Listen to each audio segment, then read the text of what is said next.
Un Siri complètement réinventé, plus intelligent et personnel que jamais, des outils pour réécrire du texte, créer des images ou des emojis, tout ça fait partie de ce qu'Apple appelle Apple Intelligence. Cette révolution devrait arriver avec iOS 18.1 dans les prochaines semaines, mais pas pour vous. Et pour cause, Apple a décidé de tout simplement bloquer certaines fonctionnalités en Union Européenne, y compris Apple Intelligence, vous le devinez. Mais alors pourquoi? Qu'est-ce qui se trame? Et qu'est-ce qui va changer pour nous? Mais surtout, quand est-ce qu'on aura accès à Apple Intelligence en France? Ok, bon, on va commencer par reposer le contexte rapidement. Dans une rapide déclaration au Financial Times, Apple a annoncé son intention de ne pas sortir 3 de ces nouvelles fonctionnalités en Europe à cause des incertitudes réglementaires engendrées par le Digital Market Act, pour reprendre les termes exacts de la firme californienne. Parmi ces 3 fonctionnalités, on retrouve iPhone Mirroring servant à contrôler son iPhone depuis son Mac, le contrôle de l'écran en partage d'écran SharePlay et bien sûr Apple Intelligence qui regroupe toutes les fonctions d'intelligence artificielle d'Apple. En gros, la quasi-totalité des fonctions cool d'iOS 18 et de macOS Sequoia.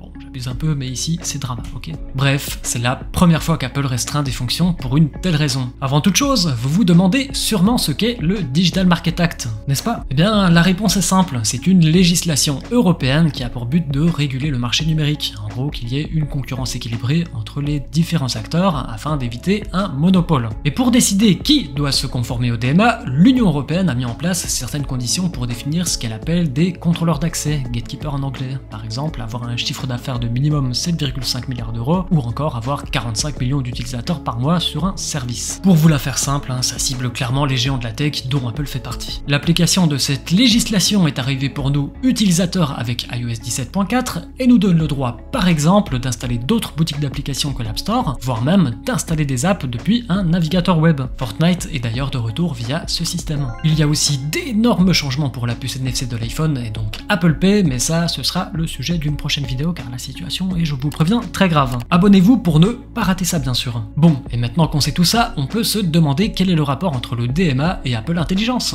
Le truc n'est même pas sorti qu'Apple le bloque déjà, c'est quand même fou non? Eh bien sachez qu'Apple anticipe, et elle anticipe même sur plusieurs niveaux. Pour les fonctions iPhone Mirroring et le contrôle de l'écran, en partage d'écran SharePlay, Apple imagine que l'UE pourrait penser qu'il s'agit d'une émulation d'iOS sur macOS. iOS étant considéré comme un gatekeeper, d'après le DMA, elle préfère donc bloquer les fonctions afin de ne pas prendre le risque que macOS soit lui aussi considéré à son tour comme étant un gatekeeper, ce qui impliquerait de devoir ouvrir son système pour ordinateur à la concurrence. Pour Apple Intelligence, c'est plus compliqué, car pour ce genre de service, le DMA n'est pas la seule législation à respecter. Et ouais, qui dit manipulation de données dit RGPD, qui dit intelligence artificielle dit AI Act, et qui dit service numérique dit DSA. Et une mise en conformité aboutira forcément à devoir apporter quelques modifications, comme imaginons la possibilité de se passer d'Apple Intelligence pour préférer donner un accès complet de son iPhone à un autre service.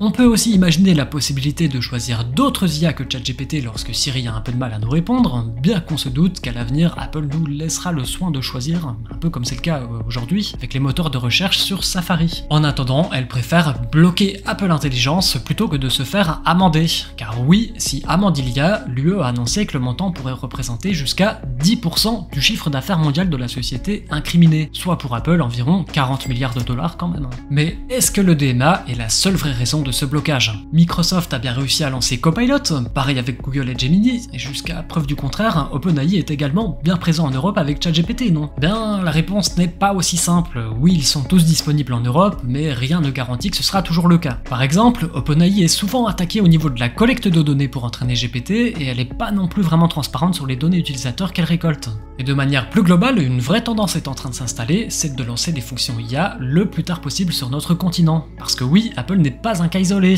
Meta n'a toujours pas lancé Meta AI dans nos contrées, OpenAI a attendu de longs mois avant de lancer la fonction qui donne une mémoire à ChatGPT, et Google prend également tout son temps pour rendre les dernières versions de Gemini disponibles en Europe. On assiste en fait simplement à une guerre entre les big tech et l'Union Européenne, où les victimes sont juste nous, les utilisateurs. Apple n'a jamais apprécié les intentions de l'UE en répétant à chaque fois que les exigences d'interopérabilité du DMA pourraient compromettre la sécurité et la confidentialité des données. Cette fois, elle rentre directement dans le sujet changer en bloquant une fonction dans le but de braquer tous les regards sur l'UE pour que les utilisateurs se rangent de son côté. C'est aussi une façon de cacher la misère, hein. Apple Intelligence n'était quoi qu'il arrive pas près de sortir chez nous. Pendant le keynote en juin dernier, il était bien précisé que le lancement se ferait principalement aux États-Unis avant d'être exporté dans le reste du monde en 2025. Et on peut aussi se douter qu'un peu à la manière de Siri réservée à l'iPhone 4S à son lancement, elle veut très certainement éviter de déployer la fonction à trop d'utilisateurs d'un coup pour ne pas surcharger ses serveurs. Mais le plus gros problème est avec l'iPhone 16 puisque le tout nouveau smartphone d'Apple perd un de ses plus forts arguments marketing, en Europe tout du moins. Preuve en est sur le site d'Apple, hein. C'est assez édifiant comme on dit. Quoi qu'il en soit, Apple et l'UE devraient bien finir par trouver une solution tôt ou tard pour que tout rentre dans l'ordre. La question est maintenant de savoir quand, espérons que ce soit le plus rapidement possible. On a peut-être déjà d'ailleurs un indice, hein, puisque durant le keynote de rentrée, elle a indiqué que le français serait disponible en 2025. Est-ce que c'est le signe d'une sortie chez nous par la même occasion? On va croiser les doigts. Pour patienter, je vous laisse aller découvrir les nouveautés d'iOS 18 si ce n'est pas déjà fait, car oui, vous allez voir, hein, Apple Intelligence n'est pas la seule nouveauté.